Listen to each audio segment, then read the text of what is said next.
share with them our sense of certainty and safety and our sense of being positioned well, and that this is a good time to be alive, because there is a lot of other things that are being put out on the internet and into the world that's about fear and dread and, you know, that stuff that is definitely going to go wrong no matter what. So, you know, be prepared for it and find an underground shelter or whatever. You know, however you play that out, whatever that storyline is. So, you know, what would you share with our the people that are coming and watching us and listening to what we have to say about that sense? Because I think it's important for us to remind people and for us to reiterate over and over again our gratitude for life, our gratitude for that this is the time that we are evolving consciously. This is such an amazing thing. I mean, it's just like that we're so conscious of something that's happening that's never, ever, ever happened before on this planet. And prior to this moment, everything happened before. It was like just history repeating itself over and over and over again.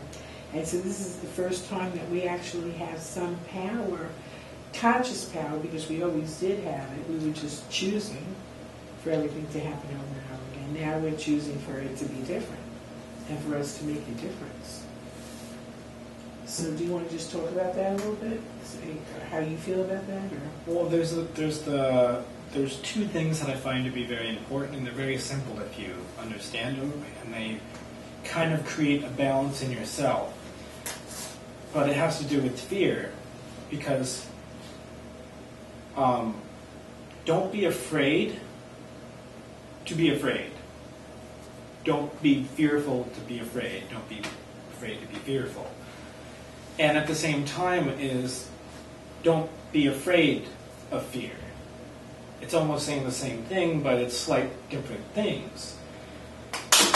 Because there's certain ways that it's like, oh, that makes me scared, so I'm going to stay away from it. But if you're staying away from it and you're avoiding it, that's a sense of fear. And there's also, and so many people are afraid to get caught up in this or afraid to get caught up in that. But if it's not right for you, then and you get involved in something, if you don't choose to get yourself out, it's going to kick you out.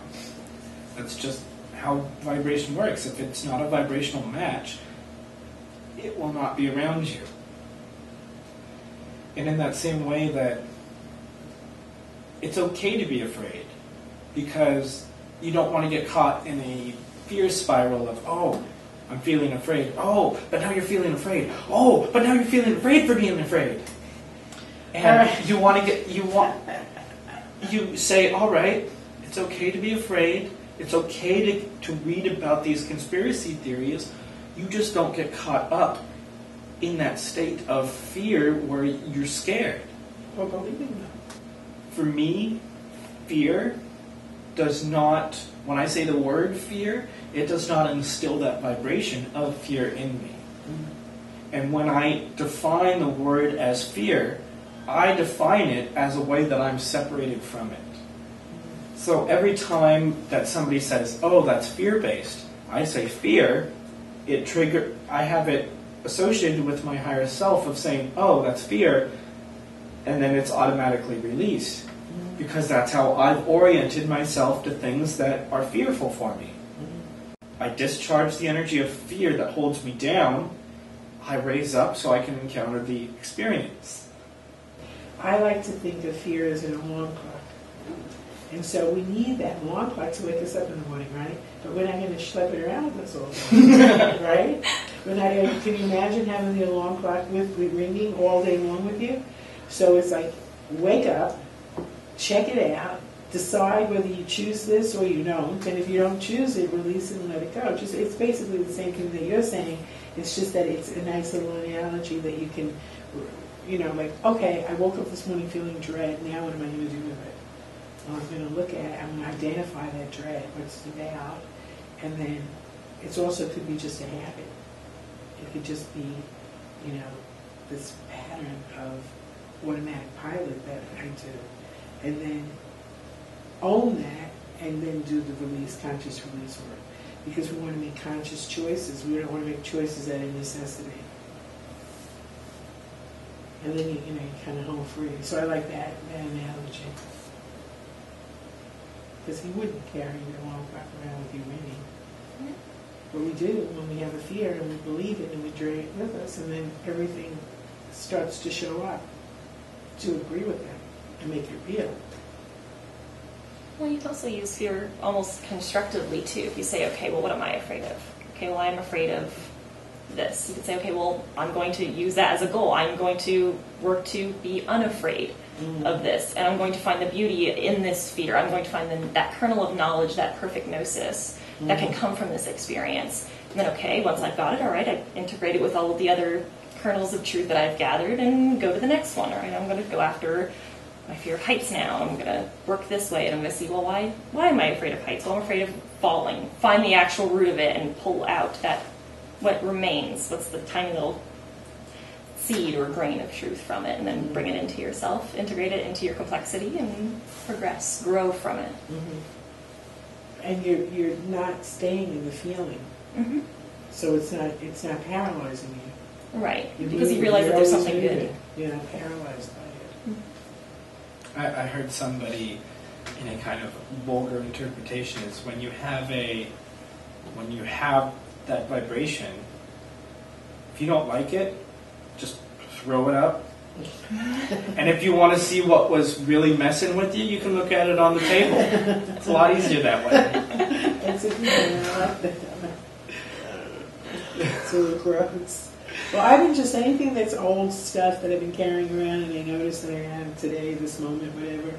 I just see myself as on a bridge, because I feel like right now we're on a bridge, in a fourth dimensional bridge, because we're kind of out of the third dimension, but every now and then see that we brought some of it with us. We're not there anymore, but we brought some of it with us, that ego-based, shame-based stuff, and that we can just dump over the bridge because we want to move to higher levels of the fourth dimension as we enter the fifth dimension, and not because the fourth dimension will still gather all of those thoughts that we had. Prior thoughts are all stuck somewhere in the fourth dimension. And the lower ones kind of have to be weeded out and cleared out so we can have a higher level of fourth dimensional understanding and reality. And then we're home free, because once we're in the fifth dimension, we've made it without the baggage. And we're not going to go back into those, we're not going to show up anymore. And I know, from my experience and our experience, more and more, the issues just don't show up. If they show up for a split second, and I'm like, oh, wow, I remember you. Well, that's part of the ascension experience in this, is in the transmutation of this body into our next body and the reintegration with our higher selves that we have disconnected on this planet. It's part of that is the return to our zero clock, or 0 point, as some call it, or different thing. But it's basically like when you were born, that's when it's created. So, like, for instance, if you travel through time, you have to reorient your clock like that, because otherwise you'll come out on the other side and you'll be 100,000 years old, and that just doesn't work for your body. So, but that also indicates that we live in a vibrational universe that works much more off of data and vibrations than some kind of fleshy stuff walking around. That kind of ties into your genetic code as being, the actual language of life, is that these codes, these symbols, stand for any multitude of things, but they all originate from creation. They help push it forward. DNA changes, it replicates, and it puts out different creatures, and they have different consciousness and experiences, and that comes back. But it all goes back to the whole concept of DNA, I guess. And through DNA, you can unlock information. You can unzip the packets of information of when I was a frog, or when I was a monkey, or when I was this person 3,000 years ago. But also the DNA is the entirety of the cosmos in the same way. Of everything in creation is contained within your DNA as well. And that in that way, that our DNA on this planet is hard to look at because it's been slightly fragmented and put out of context. So that's why our scientists in the mainstream community haven't made much sense of it. But it's as in this ascension experience and as we're doing, especially why we need to eat lots of good food, because our bodies are literally changing.